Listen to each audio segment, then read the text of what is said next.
So today I'm going to do chemical reaction and equation, which is uh, chemistry class 10 topic. Okay. जो सबसे पहले हम करने वाले हैं वो है chemical reaction. So chemical reaction क्या होता है? Basically, when a substance undergo chemical change, we say that the chemical reaction has taken place. अब देखो, substance it is undergoing chemical change. Just remember that. Okay. So that is a chemical reaction. Okay.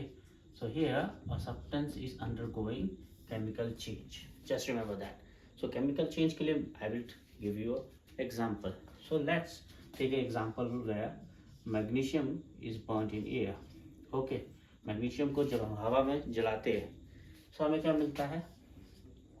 Magnesium oxide. तो यहाँ पे आप देख सकते हो, you can clearly see that here magnesium एक इंडिविजुअल एटम था, यहाँ पे ऑक्सीजन का मॉलिक्यूल था, दोनों मिलकर मैग्नीशियम ऑक्साइड बनाया. ओके. इसका देखो जो property is different from the individual atoms. Property change हो चुका है, इसका कंपोजिशन चेंज हो चुका है और कॉन्स्टिट्यूएंट एलिमेंट्स का. ओके. एंड ये जो थे बॉन्डिंग भी न्यू बॉन्ड्स यहाँ पे बना है. यहाँ पर you can clearly see that bond between magnesium और ऑक्सीजन बना है. So clearly it is a chemical change. So अगर ये केमिकल चेंज है, that's why it's a chemical reaction. Just remember that. अब जो कि है केमिकल रिएक्शन को हम सिंबल में रिप्रेजेंट करते हैं. Okay. We represent chemical reaction in terms of symbol and फॉर्मूले. ओके. सो यहाँ पे भी आप क्लियरली देख सकते हैं कि मैग्नीशियम को मैंने Mg से रिप्रेजेंट किया है और ऑक्सीजन को O से. और यहाँ पे सिंस एक ऑक्सीजन के मॉलिक्यूल में दो एटम ऑफ ऑक्सीजन होता है, इसलिए यहाँ पे मैंने O2 दिया है. और रिएक्शन फॉरवर्ड जा रहा है, इसलिए एरो का यूज़ किया है. और देखिए दोनों मिलकर क्या बनाता है? Magnesium oxide. ओके. सो यहाँ पे आप क्लियरली देख सकते हो कि मैंने सिंबल और फॉर्मूले यूज़ किया है to represent a chemical reaction. इसी को हम केमिकल इक्वेशन बोलते हैं. तो केमिकल इक्वेशन क्या हो गया? Basically symbolic representation of a chemical reaction. Okay. So याद रखना कि केमिकल इक्वेशन क्या होता है? एक सिंबॉलिक रिप्रेजेंटेशन होता है. क्या होता है? सिंबॉलिक रिप्रेजेंटेशन होता है. ओके. बेसिकली केमिकल रिएक्शन का सिंबॉलिक रिप्रेजेंटेशन होता है. ओके. Just remember that. किसका? सिंबॉलिक रिप्रेजेंटेशन होता है. ओके. किसका? केमिकल रिएक्शन का. ओके. अब जो है केमिकल इक्वेशन बेसिकली दो प्रकार के होते हैं. Okay. It's of two types. Okay. So one is skeletal, जिसको हम लोग अनबैलेंस केमिकल इक्वेशन भी बोलते हैं. ओके. केमिकल इक्वेशन अब दो टाइप के होते हैं. एक होता है अनबैलेंस्ड केमिकल इक्वेशन. ओके. और दूसरा होता है बैलेंस्ड केमिकल इक्वेशन. सो ऊपर जो मैंने एक एग्जांपल दिया है, अभी तक वो अनबैलेंस्ड है. वो अनबैलेंस्ड क्यों है? क्योंकि ये लॉ ऑफ कंजर्वेशन ऑफ मास नहीं मान रहा. Okay. Law of conservation of मास अब क्या होता है?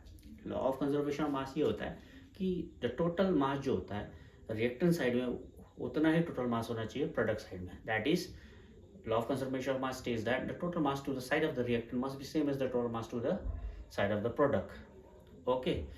और अदर वे में हम बोल सकते हैं कि the total, okay, the number of atoms of each element to the side of the reactant must be equal to the number of atoms of each element to the side of the product. जो भी atom है particular element का, जितना वो reactant side में होता है उतना ही वो प्रोडक्ट साइड में होना पड़ेगा. तो लुक है केयरफुली. क्या मैग्नीशियम यहाँ पे एक है, इस तरफ भी एक है. ऑक्सीजन कितना है? 2 है, परंतु इस तरफ 1 है. तो यहाँ पे हम बैलेंस करने के लिए क्या करेंगे? यहाँ पे 2 से इसको मल्टीप्लाई करते हैं. तो अभी यहाँ पे क्या हो गया? मैग्नीशियम 2 हो गया और यहाँ मैग्नीशियम कितना है? बस 1. सो इसे हम 2 से मल्टीप्लाई करेंगे तो ये क्या हो गया? बैलेंस हो गया. सो बेसिकली अब ये law of conservation of mass follow कर रहा है. जो टोटल मास जो है रिएक्टेंट साइड में उतना ही मास है प्रोडक्ट साइड में. या फिर दूसरे लैंग्वेज में एटम्स ऑफ ईच एलिमेंट जो है total number of atoms of each element to the side of the reactant is same as number of atoms of each element to the side of the product. So clearly ये law of conservation of mass follow कर रहा है, तो ये क्या हो गया, अब जाके ये बैलेंस्ड हो चुका है. गॉट इट और नॉट? सो अब जो मैं कराने वाला हूँ that is characteristics of a chemical reaction. तो याद रखना कि जो केमिकल रिएक्शंस है ना, उसका कुछ कैरेक्टरिस्टिक्स होता है.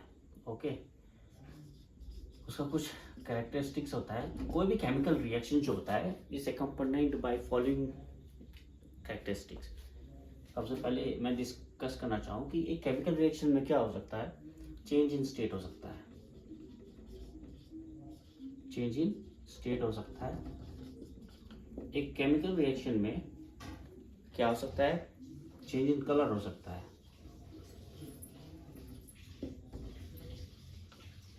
या फिर क्या हो सकता है, चेंज इन टेम्परेचर हो सकता है.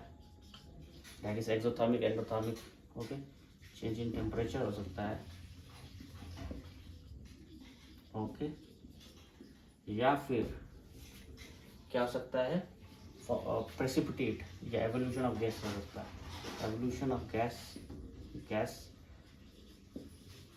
और क्या हो सकता है, प्रेसिपिटेट फॉर्मेशन हो सकता है. फॉर्मेशन ऑफ प्रेसिपिटेट हो सकता है. प्रेसिपिटेट. ओके, पीपीटी लिख रहा हूँ मैं. सो ये 5 थिंग्स हो सकता है. और to understand this characteristics nicely, okay, मैं क्या करने वाला हूँ, आपको कुछ रिएक्शंस है जिनका मैं एग्जांपल दूंगा. जैसे कि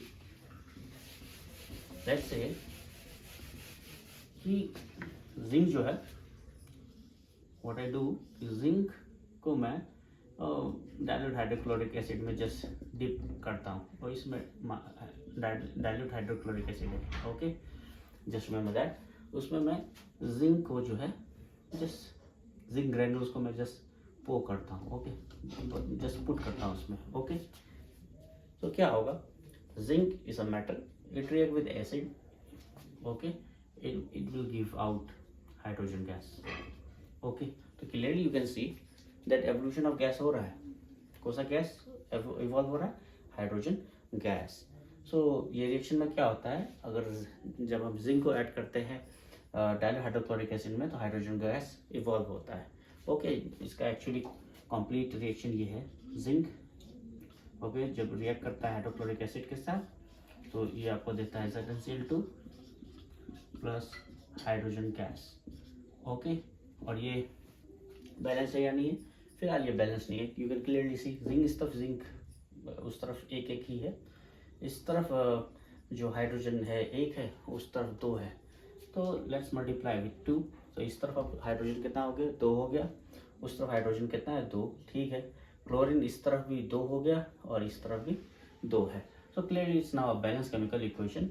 और इससे हमने क्या पढ़ा कि हाँ देखो, व्हेन क्या होता है कि जब कोई भी सब्सटेंस किसी के साथ रिएक्ट करता है तो एवोल्यूशन ऑफ गैस हो सकता है.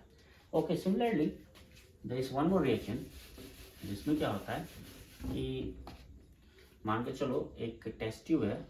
ओके, एक टेस्ट ट्यूब है, उसमें मान के चलो कि आपने प्रिपेयर किया है lead nitrate solution. Okay, PbNO3 solution.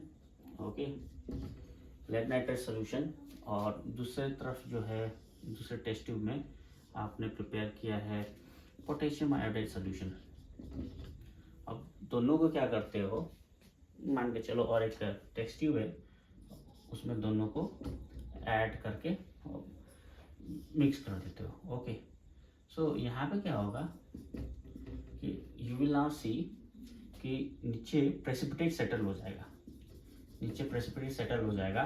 Okay, और वो प्रेसिपिटेट किसका होगा बेसिकली, क्योंकि लेड नाइट्रेट जो है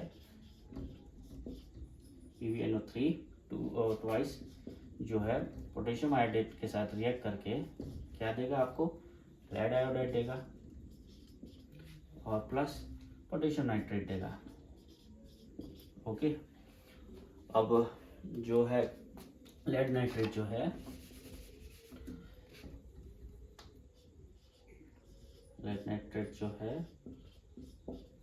पोटेशियम आयोडाइड के साथ रिएक्ट करके लेड आयोडाइड और पोटेशियम नाइट्रेट देगा।